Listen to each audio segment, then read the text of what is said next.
guys, so now we're going to move into one of my favorite exercises. So this is literally going to be our first exercise of this session, and I actually have done a video, you guys, going a little bit more into detail on why I like the exercise, the benefits of the exercise, and just all the good stuff that you're going to get from it, and why I personally love it, and I can't really stop raving about it because it's been good to me, and I'm not going to stop using it. So with this one, you guys, you're going to notice that I'm moving around a lot, or doing a lot of movements, just to stretch my hip flexors, because this is a hip abduction muscle, or hip abduction flexibility machine, and I basically just love this one, you guys, especially like for days where I feel like I haven't really moved much, or I haven't really done much, or if I feel like I'm going to be doing like a lot of heavy stretching, or if I just feel like, the treadmill or the Stairmaster or whatever cardio that I'm doing just has not done enough justice to my hips. So I just always go for this one, because it makes my job, I guess, like 10 times easier, if that makes sense. It does get a little bit uncomfortable in the beginning, especially if I haven't really moved much on that day. But you guys, I really love this exercise, and I would encourage a lot of you guys that watch my videos to just really utilize it to its full extent. Don't just sit on the machine and hope that you're gonna get the benefits of it, right? So, or all the benefits of it, or rather. So you can it does have settings. You can choose the settings that you want, and whatever settings that are comfortable for you depending on your flexibility level, right? So I use the last one because that's just how flexible I am, and I just try, you guys, to just use it to its full extent, because it just helps you out, you guys. It helps you out, and make sure that, like, while you're on it, you're moving around a lot, you're stretching a little bit of your upper body, you're stretching your hips, and you're stretching your hamstrings, and you're basically just stretching your hip abduction muscles. So just try, you guys, to utilize it to its full extent, and don't just sit on the machine and do your normal movements.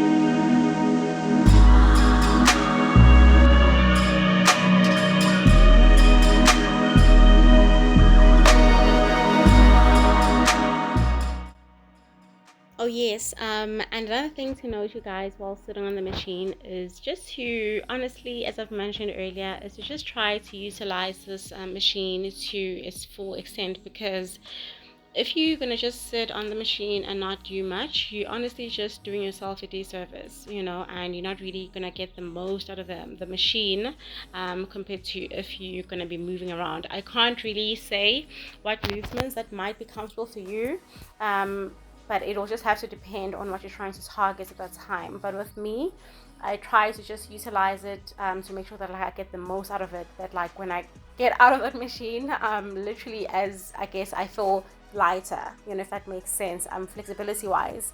So just try, you guys, just to twist your upper body. It also helps, like, with back issues. I have a very bad back, and it really does help with that. And I would twist, like, my upper body, my arms and my hips, of course, my hamstrings. So just try to do as many movements as you can, just to make sure that, like, when you get out of that machine, or when you step out of it, you just feel like 10 times lighter than when you stepped in.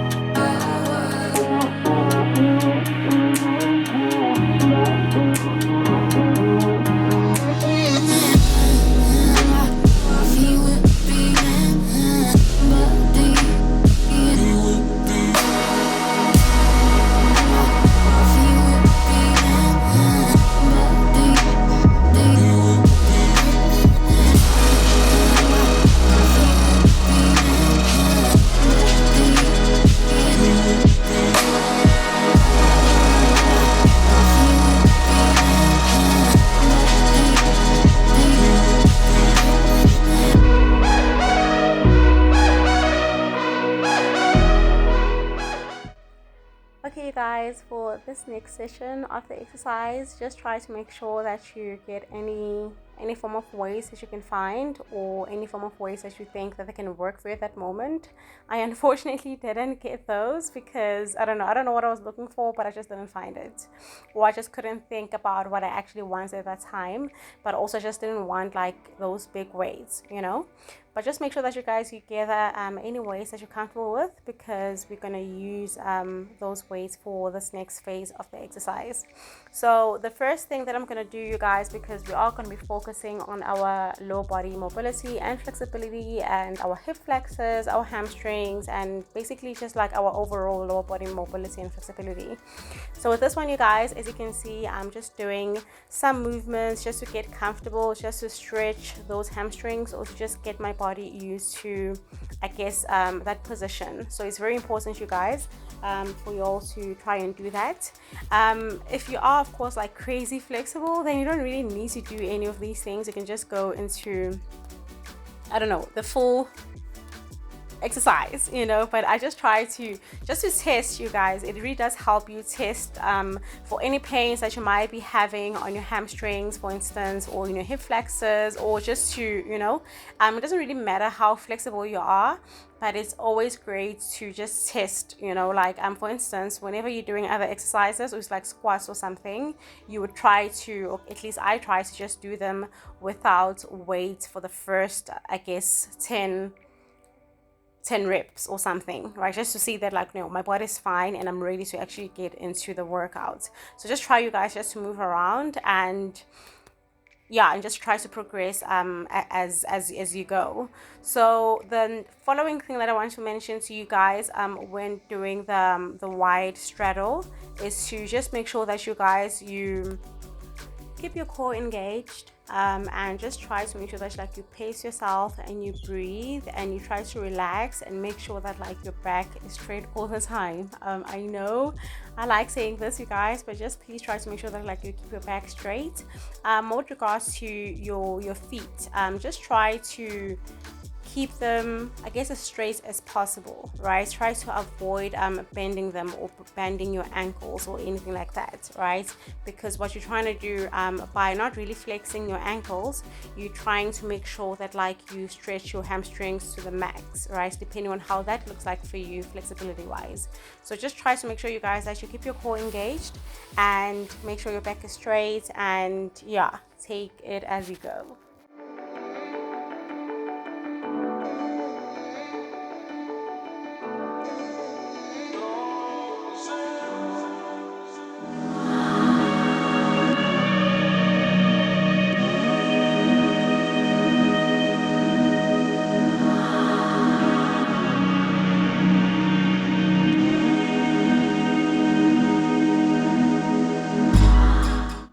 Okay, now we're going to move on to another different variation of a straddle, you guys, right? So you can see the differences of what I'm doing now compared to the exercises that we did prior to this, right? So with this session, you guys, we're just mainly going to be focusing on dynamic stretching, right? We want to make sure that like we keep all our lower body muscles engaged, right? And by that I mean like you need to make sure that you keep your quad muscles engaged, your hamstrings, your hip flexors, you know, and your pelvic floor muscles as well, right? So with this one, you guys, it's just very important to make sure that like you keep those muscles engaged.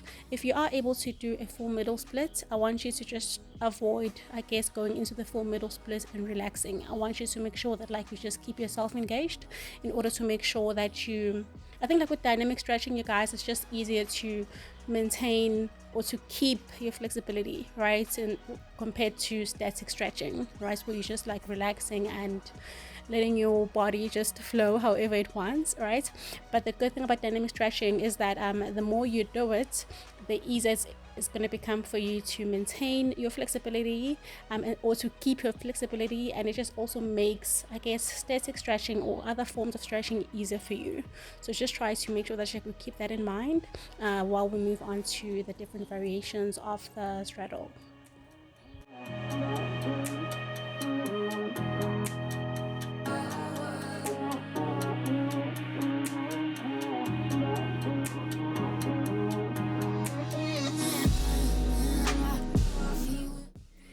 We're now going to move into a different variation of the straddle, you guys. With this one, just make sure that you've got your weights. You can use any other weights that you're comfortable with, whatever that's going to be comfortable for your neck, actually, right? I made a mistake, so don't be like me. Just pick something that is mostly comfortable and can give you a lot of stability, right? So with this one, you guys, it also has a lot of benefits that I'm not really going to get into right now, but the most important thing that I'm going to mention is if you really have very weak pelvic floor muscles, you guys, this one is for you. You know, this one is really going to help you strengthen those pelvic floor muscles, because as I said, this is a dynamic stretching technique, or a different technique for dynamic stretching, right?